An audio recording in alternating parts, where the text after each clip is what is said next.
হয় আমাৰ প্ৰমোদ বড়ো ডাঙৰীয়াৰ নেতৃত্বত আমাৰ যিটো বিটিচি চৰকাৰ ভাৰতীয় জনতা পাৰ্টি আৰু UPPLৰ নেতৃত্বত 4 বছৰ সম্পূৰ্ণ হোৱা উপলক্ষে মোৰ সমষ্টি এই বেলগাঁৱত তেখেতসকলে এটা দিৱস হিচাপে উদযাপন কৰিছে আৰু ইয়াত আহি ভাল লাগিল সবকে লগ পালোঁ আৰু মই প্ৰমোদ বড়ো ডাঙৰীয়াক কংগ্ৰেচুলেশ্যন দিছোঁ যে তেওঁ খুব ভালদৰে এই 4 বছৰ বিটিচি ৰাইজক নেতৃত্ব দি আহিলে আৰু বিটিচি অঞ্চলৰ উন্নয়নৰ কাৰণে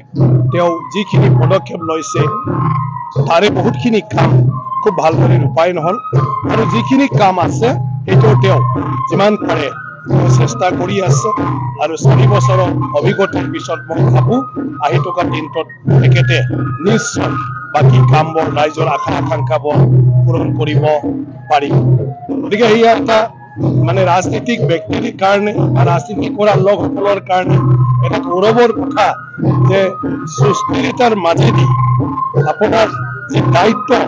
ৰাইজে দিছে এই হিচাপে এটা চৰকাৰৰ দায়িত্ব লোৱাৰ পিছত 4 বছৰ সম্পূৰ্ণ কৰাটো এটা দীঘলীয়া দিন মানে চৰকাৰ চলোৱাটো গতিকে তাৰ বাবে প্ৰমোদ বড়ো ডাঙৰীয়াক মই ধন্যবাদ জনাইছোঁ যে তেখেতৰ যি সবল নেতৃত্ব সেই নেতৃত্বত আজি বিটিচি খুব মানে শান্তিৰে আগবাঢ়ি আহি আছে। ৰেলৱে ব্ৰিজৰ অভাৰব্ৰিজৰ কথা কোৱা হৈছে আৰু যথেষ্ট লোকসকলে ছ'চিয়েল মিডিয়াতো কুৱেশ্যন কৰি আছে এইটো আমাৰ অলৰেডি আছাম মালাত হৈ গ'ল ৰাস্তাটো এতিয়া ইয়াত অভাৰব্ৰিজটোৰ কাৰণে মানে যিটো কিবা কৰিব কি কয় ছাৰ্ভে কৰিব ইয়াত বহুতো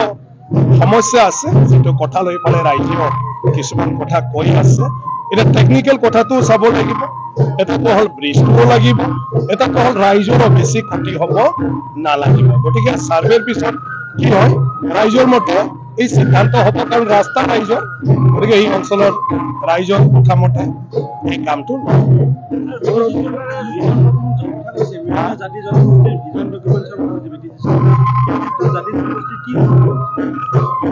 চোৱা এইটো ভিজন ডকুমেণ্ট যিটো কৰিছে তো ইয়াত বিটিচি চৰকাৰে এটা প্লেন লৈছে কাৰণ বিটিচি অঞ্চলত অকল বড়ো নহয় বড়োৰ লগতে বিভিন্ন জাতি জনগোষ্ঠী ইয়াত বাস কৰিছে গতিকে বিভিন্ন জাতি জনগোষ্ঠীৰ অকল ৰাস্তা পদূলি হ'লে নহ'ব জাতিগত কিছুমান সমস্যা আছে বিভিন্ন ক্ষেত্ৰত আৰু যিহেতু তাত সৰু সৰু জনগোষ্ঠীও আছে তেওঁলোকৰ প্ৰতিনিধি নাই তেওঁলোকে ক'ৰবাত মঞ্চত গৈ পেলাই তেওঁলোকৰ কথাটো ক'ব নোৱাৰে তেওঁলোকৰ ক্ষেত্ৰতো যাতে থাকি নাযায় সেইবিলাকৰ ক্ষেত্ৰত নিশ্চয় কিবা এটা পৰিকল্পনা লৈছে কিন্তু যিদিনা এই ডকুমেণ্টছ বাহিৰ হ'ব তেতিয়া আমি চলি যাব পাৰিম ঠিক আছে।